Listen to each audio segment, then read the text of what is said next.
Welcome back جی. Break کے بعد آپ کے ساتھ ہیں پروفیسر. گفتگو کا سلسلہ میں وہیں سے جوڑنا چاہوں گا. بڑی اہم بات ہو رہی تھی, تو فرمائیے گا عیسوی اور جو ہم تقویم کے حوالے سے جو بات کرتے ہیں, ہجری اور عیسوی کے حوالے سے, اس کو کمپلیٹ کر لیجیے گا, پھر آگے بڑھنا ہے مجھے. میں نے پہلے عرض کیا تھا ہجری تقویم جو ہے نا, اس میں مہینے یا 29 کا مہینہ ہوگا یا 30 کا مہینہ ہوگا. جی. سیدنا عمر رضی اللہ تعالیٰ عنہ کے پاس ایک دفعہ ایک تحریر ملی, انہیں کہیں شاید سیدنا عمر بن العاص نے بھیجی تھی یا کسی اور صحابی نے بھیجی. آپ نے دیکھی تحریر, اور اس میں تحریر میں لکھا تھا شعبان, بس اس کے علاوہ کچھ بھی نہیں تھا. اب عمر کہنے لگے کہ یہ شعبان کون سا شعبان ہے, اس سال کا شعبان ہے یا پچھلے سال کا شعبان ہے, کون سے شعبان کی بات ہے.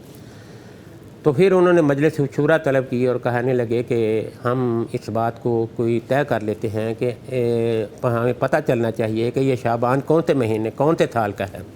تو یہ اس کے لیے سیدنا علی رضی اللہ تعالیٰ عنہ انہوں نے کہا کہ ہم اس کے لیے باقاعدہ سن ہجری کا آغاز کرتے ہیں, اور ہم یہ کہتے ہیں کہ میرا یہ مشورہ ہے کہ نبی اکرم صلی اللہ علیہ وآلہ وسلم کی ہجرت سے ہم سن ہجری کا آغاز کریں, اور ہر تحریر کے ساتھ شعبان فلاں فلاں سال, شعبان فلاں فلاں سال, 10 ہجری یا 12 ہجری یا 15 ہجری, اس طرح کر کے ہم اس کو تحریر کیا کریں.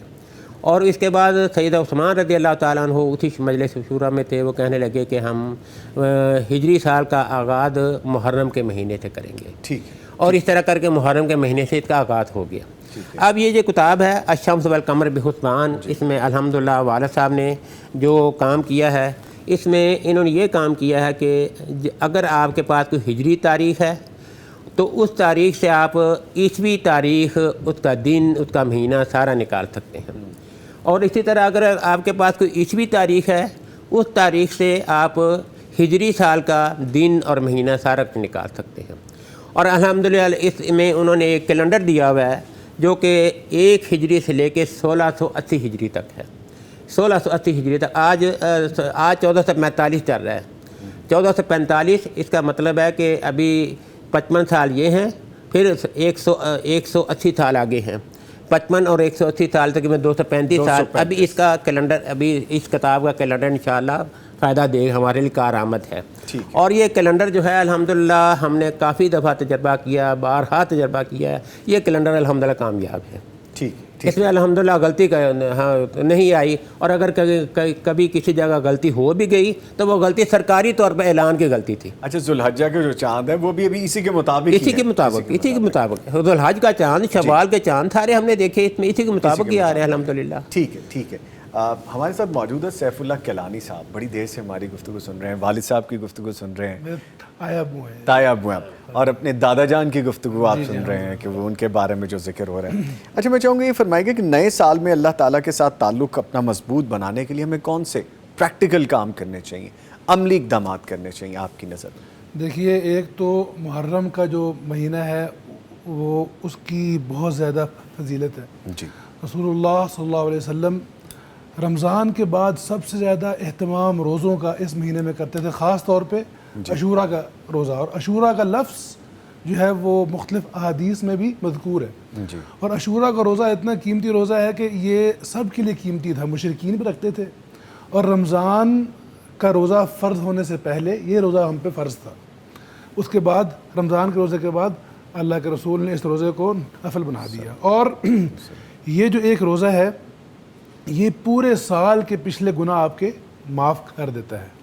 تو اس روزے کا خاص اہتمام کرنا چاہیے, اور سال کے شروع میں ہمیں اپنے پچھلے سال کا محاسبہ کرنا چاہیے کہ ہم اللہ تعالیٰ سے ہمارا تعلق کہاں پہ ہے, ہماری نمازیں کدھر ہیں, ہماری جو تلاوت قرآن ہے وہ کدھر ہے, اللہ تعالیٰ سے ہمارا لنک کہاں پہ کھڑا ہے. اور ہمیں اگلے سال کے لیے ٹارگٹ اور اپنا پلان مقرر کرنا چاہیے. اسلام کا طریقہ یہ نہیں ہے کہ بھی اگر سال چینج ہوا ہے تو آپ جو ہلہ گلہ کریں اور فیسٹیول بنائیں اور ٹائم ضائع کریں، پیسے ضائع کریں، یہ طریقہ نہیں ہے. بیوٹیفل. بیٹھ کے اپنا محاسبہ کریں، تزکیہ کریں، اپنے گول سیٹ کریں اور اللہ تعالیٰ معاف کرے اگر کسی بندے نے اپنا محاسبہ کیا اور اس کو وہ جو تلخ حقیقت سامنے آئی وہ اچھی نہیں لگی تو پریشان ہونے کی ضرورت نہیں ہے. اللہ تعالیٰ فرماتے ہیں کہ لا تقنطوا من رحمت اللہ، کہ اللہ تعالیٰ کی رحمت سے کبھی بھی پریشان نہیں ہونا، مایوس نہیں ہونا. بیوٹیفل. جتنے مرضی گناہ ہیں، جتنا مرضی آپ نے اللہ تعالیٰ سے اپنا تعلق بھلا کے رکھا ہوا ہے، جو مرضی آپ کے اعمال ہیں، اللہ تعالیٰ کی طرف ایک دفعہ دیکھیں اسے پلٹ کے. آپ ایک قدم بڑھائیں، اللہ سبحانہ و تعالیٰ 10 قدم آپ کی طرف بڑھائیں گے. اسی کے ساتھ ساتھ اگر آپ کا تعلق اچھا ہے، پختہ ہے، تو آپ کے پاس بہتر آپشن آپ اس کو مزید پختہ کریں. ماشاء اللہ. میں ایک چیز نوٹ کر رہا تھا، بڑی پازیٹیو لگی مجھے کہ ابھی گفتگو کے دوران آپ تھوڑا سا رکتے ہیں. بڑا خوبصورت انداز ہے آپ کا، اللہ تعالیٰ کی خاص بلیسنگ ہے کہ رات کے دوران آپ نے جب تلاوت کی آپ تو رکے ہی نہیں، ماشاءاللہ ادائیگی کرتے گئے. یہ کیا خاصہ ہے اللہ تعالیٰ کے کلام کے پڑھنے کا؟ کیا برکتیں ہیں یہ تو ماشاءاللہ. میرے ایک استاد تھے قاری احیاء، جی جی، ان کا بھی یہ تھا کہ ان کی زبان میں بہت لکنت تھی اور وہ بڑے معروف استاد ہیں. وہ جب ادھر آتے تھے سعودی عرب میں تو میں بھی ان سے پڑھتا تھا. رسول نگری بڑے یہاں کے پاکستان کے بھی قاری یحییٰ رسول نگری. جی جی جی جی، وہ میرے استاد بھی تھے. تو ان کی بھی زبان میں بہت زیادہ لکنت تھی.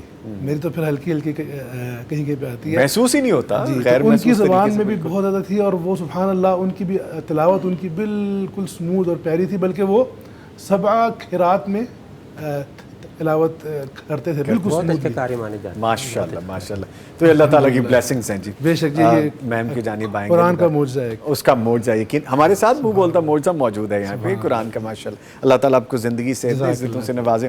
اچھا یہ فیملی موجود ہیں جی ہمارے ساتھ، مولانا عبد الرحمن کلاری رحمۃ اللہ علیہ کی، جس طرح میں نے بھی بتایا کہ یہ بھتیجے موجود ہیں ان کے، یہ تایا جان موجود ہیں ان کے، یہ بیٹے موجود ہیں، یہ دونوں بہن بھائی موجود ہیں ہمارے ساتھ، پھپھو تایا اور بھتیجے. تو آپ رضیہ صاحبہ کی جانب میں دوبارہ آؤں گا.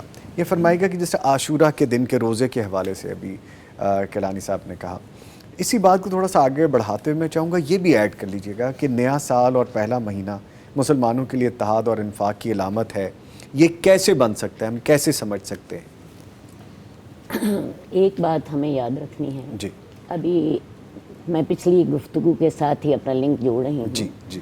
اسلام میں جو عیدیں بھی ہیں نا، جی، وہ بھی عبادت ہی کا ایک بہانہ ہے. دیکھ لیجئے عید الفطر ہے، اس دن بھی ایک نماز زائد ہے، فطرانہ زائد ہے. عید الاضحیٰ ہے، اس میں بھی ایک نماز، عید کی نماز زائد ہے اور ایک قربانی زائد ہے. اور حاجیوں کے لیے تو 10 ذی الحج جو کہ عید کا دن ہوتا ہے سب سے زیادہ عبادت کا دن ہوتا ہے. اس لیے ہمیں ایک بات سمجھنی ہے، ہماری جو زندگی ہے نا یہ ہلے گلے کے لیے نہیں ہے. یہ ہماری زندگی کا ایک ٹارگٹ ہے. اللہ نے ہمیں ایک مخصوص دے کے، زندگی کا پیغام دے کے، زندگی کا مقصد ہمارے لیے طے کر کے ہمیں دنیا میں بھیجا ہے اور ساری کائنات ہمارے لیے سجائی ہے. تو لہٰذا جب ہمارے نظر سے یہ چیز اوجھل ہو جاتی ہے نا تو پھر ہم اپنے مقصد سے ہٹ جاتے ہیں. یہ تو میں پچھلی بات کے ساتھ ہی کر رہی تھی. اب اگلا معاملہ یہ ہے کہ اس مہینے کے حوالے سے ہمیں کیا کرنا ہے. سب سے پہلا کام تو ہمیں اس مہینے میں یہی کرنا ہے، اپنی زندگی کے گول سیٹ کرنے ہیں، جو کمیاں رہ گئیں اب نئے آگے ہم نے کیا کرنا ہے. یہ ہمارے دن جو ہیں عبادت کے ہیں، محرم اللہ کا مہینہ ہے. اب اس میں جو کمیاں رہ گئیں وہ تو ہم نے کی ہیں، جو بھی ہم بات کر رہے تھے. ایک بات تو ہو گئی ہے. دوسری بات جو اس دن اس مہینے کے جو ہیں معاملات، اس میں ایک بات اور ہو گئی. صحابہ کی جو عظمت ہے وہ ہمارے سامنے ہونی چاہیے. یہ وہ لوگ تھے جنہوں نے رسول اللہ صلی اللہ علیہ وسلم کے ساتھ مل کر اسلام کی راہ میں ہر قربانی دی، گھر چھوڑا، اولاد چھوڑی، وطن چھوڑا، جہاد کیے، جانیں تھیلیوں پر رکھی، کوئلوں کی آگ پر ان کو جلایا گیا. خباب بن ارت کو دیکھیے جی، کوئلوں پر ان کو لٹا دیتے تھے، چربی پگھل کے کوئلے بجھاتی تھی اور یہ بیچارے ان کے سینے پر پتھر پڑا ہوتا تھا. تو بات ہے ان صحابہ کے بارے میں اللہ نے گارنٹی دی، رضی اللہ عنہم و رضوا عنہ، اور اللہ نے ایک دفعہ نہیں دی، بے شمار دفعہ قرآن مجید میں دی، رضی اللہ عنہم و رضوا عنہ. ان کے ساتھ ان کو برا بھلا کہنا یا ان کے بارے میں اپنی کو غلط بات کرنا یہ ہمارا کام نہیں. ٹھیک. جن کو اللہ نے سرٹیفکیٹ دے دیا اپنی رضا کا، ہمیں بھی ان کی عزت کرنی ہے. ایک بات یہ. تیسری بات ایک اور، 10 محرم کا دن ہمارے لیے یوم تشکر تھا. جی.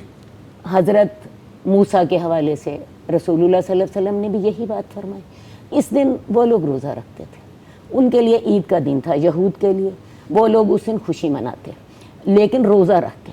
اللہ کے رسول نے روزہ رکھا ہے, ٹھیک ہے, اور اس حد تک اہتمام کیا. یہ بات میں کرنا چاہوں گی. حدیث میں آتا ہے اللہ کے رسول نے منادی کو بھیجا اور اس وقت تقریباً 9-10 بجے کا وقت تھا. جس نے روزہ رکھا ہے وہ روزہ رکھے, اور جس نے نہیں رکھا وہ اب سے رکھے. اس حد تک اس کا اہتمام کیا اس روزے کا, عاشورہ کے روزے کا. حدیث میں بڑا واضح طور پر آتا ہے جو سنت ہے اس کا اہتمام کریں, جو سنت نہیں ہے اس سے بچیں. نیکی وہ ہے جس کو اللہ کے نبی نے نیکی کہا, اور نیکی وہ نہیں ہے جس کو اللہ کے نبی نے نہیں کہا. ٹھیک ہے, ٹھیک ہے. یہاں پہ چونکہ میرے پاس وقت بالکل مختصر ہے اور مجھے اپنا یہ سیگمنٹ کلوز کرنا ہے, میں ایک جملہ جی پلیز فرمائیے. 2 منٹ میں سر فرمائیے. رسول اللہ صلی اللہ علیہ وسلم نے فرمایا کہ ایاکم و محدثات الامور فإن کل محدثۃ بدعہ وکل بدعۃ ضلالہ. جی. کہ محرم کا مہینہ یا دوسرے مہینے ہمیں اسی بات کی درس دیتے ہیں کہ بدعات سے بچیں, اللہ کے رسول کے طریقے پر چلے تو انشاءاللہ اسی میں ہماری کامیابی. ٹھیک ہے جی. ایک جملہ میں جی کہنا چاہوں گی, پلیز. وہ یہ ہے کہ جو عیسائی تقویم ہے اس کا آغاز حضرت عیسیٰ کے یوم پیدائش سے ہوتا ہے, جی. جبکہ ہجری تقویم کا آغاز نبی ہجرت سے ہوتا ہے. جی, یہ ہمیں پیغام دیتا ہے یوم ولادت اہم نہیں ہوتا, یہ ہمیں پیغام دیتا ہے قربانی کا. دین کی خاطر وطن چھوڑنا پڑے تو تب بھی. آپ کو پتہ ہے ہجرت جو ہے یہ ٹرننگ پوائنٹ ہے اسلام کی تاریخ میں. یہیں سے ہی اسلام کی کامیابیوں کا آغاز ہوا. تو یہی محرم کا اصل پیغام ہے کہ دین کی خاطر قربانی دینی ہے. ٹھیک ہے, بہت شکریہ. اس کے ساتھ ہی میں شکریہ ادا کروں گا اپنے معزز مہمانوں کا. ہمارے ساتھ موجود رہے سیف اللہ کیلانی صاحب, ایسے ہی پڑھتے رہیے ماشاءاللہ, خوبصورت انداز میں ادائیگی کرتے رہیے. آپ کے آنے کا بہت شکریہ. اور ان کے ساتھ موجود رہے پروفیسر نجیب الرحمن کیلانی صاحب. سر آپ کے آنے کا بہت شکریہ. اس کتاب کا انٹروڈکشن کروانے کا بہت شکریہ, بیکاز اگر کوئی بھی ایک کتاب خریدتا ہے تو اس کو آنے والے 235 سالوں کے بارے میں جو ڈیٹس, جو اوکیزنس, جو مواقع, جو اسلام کے مطابق جو چیزیں ہیں وہ بالکل پتہ چل ملیں گی. بالکل آپ کے آنے کا شکریہ. موجود رہیں آپ پر رضیہ مدنی صاحبہ. میم دل تو چاہتا تھا بہت زیادہ سیکھ سکیں آپ سے, لیکن وقت چونکہ لمیٹڈ ہوتا ہے تو جتنا سیکھ سکے. بہرحال آپ کے آنے کا بھی میم بہت شکریہ. Thank you very much. آپ کو بہت شکریہ جی, آپ کو بلانے کا, یہاں پہ دعوت دینے کا.